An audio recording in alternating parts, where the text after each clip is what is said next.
Let's welcome back into MidPoint. Former New York City Police Detective Wally Zeins joins us again. Wally, we mentioned Al Sharpton. We also mentioned Bill de Blasio here a moment ago. In your opinion, then, how complicit are, for instance, let's bring two other names into this, President Barack Obama and Attorney General Eric Holder, in making sure that the situations are not tamped down and that they are becoming worse and that they are now at this level of fear? Well, Al Sharpton right now with this, what took place, is playing the victim.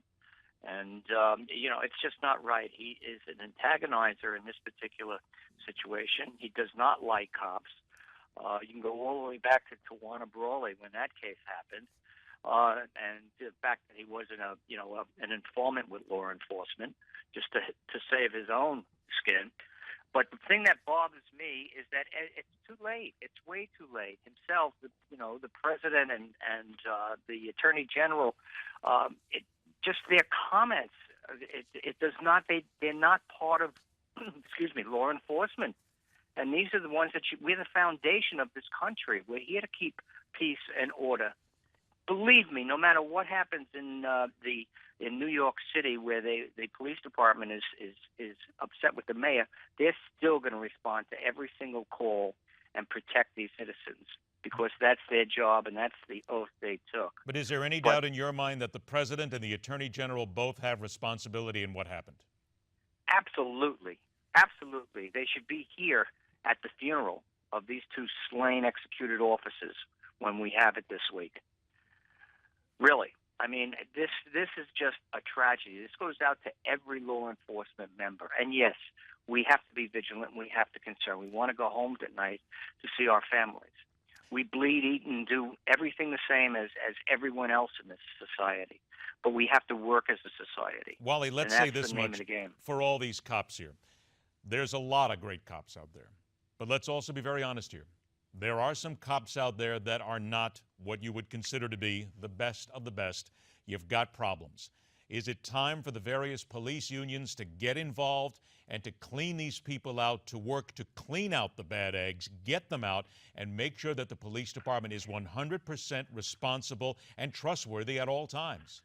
I totally agree with you. And I must say, the one thing Mayor de Blasio did is he picked Bill Bratton of 44 years in law enforcement. He wants this change. He wants to see that.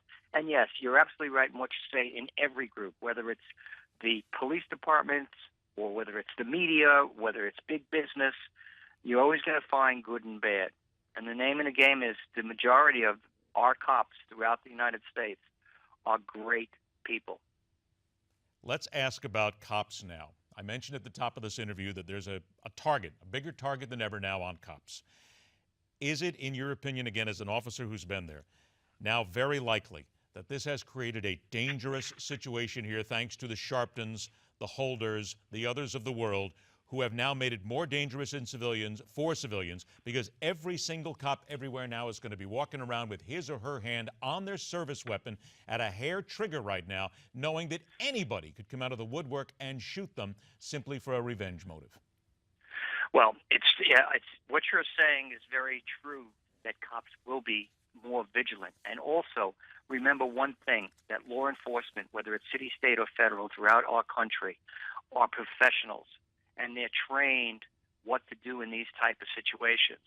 So they will be vigilant, and they will be extra observant. But I will say that, they know when to use their weapons for deadly physical force. But you would say that there are going to be officers who are going to be a little, I don't want to say scared, but I want to say shaky right now, because more than ever before, you're sitting in your car. Now there's a possibility that you can be assassinated sitting in your car. That has got to make them a little trigger happy, if you will. Absolutely on the fact of scared. Scared is a perfect word, but scared gives, might be the word that lets you go home at night.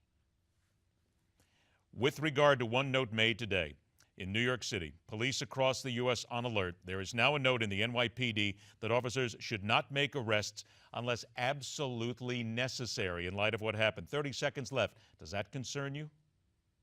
Of course it concerns me. But knowing the NYPD and knowing my tenure that I had there and working in different assignments, the police will do what has to be done to keep the streets safe. But yes, you're right. They will be more vigilant, and they will follow more rules and procedures. But one thing is that, if this continues and there is no communications between the mayor and the police, we're going to go back to the 60s and 70s when there was just crime would just, go right off the charts. That would be dangerous, not only for New York, but for any city to go back into what basically was the beginning of a civil war, and we may be right there again. Wally Zeins, it's always a pleasure to have you on the show, my friend. It's a pleasure to get your commentary. Thank you so much, and a very Merry Christmas to you. Same to you, your listeners, and your family. All right, thank you very much. Short break, and we're going to come back with legal expert Heather Hansen. I just mentioned that police in New York are now told only to make arrests if only absolutely necessary.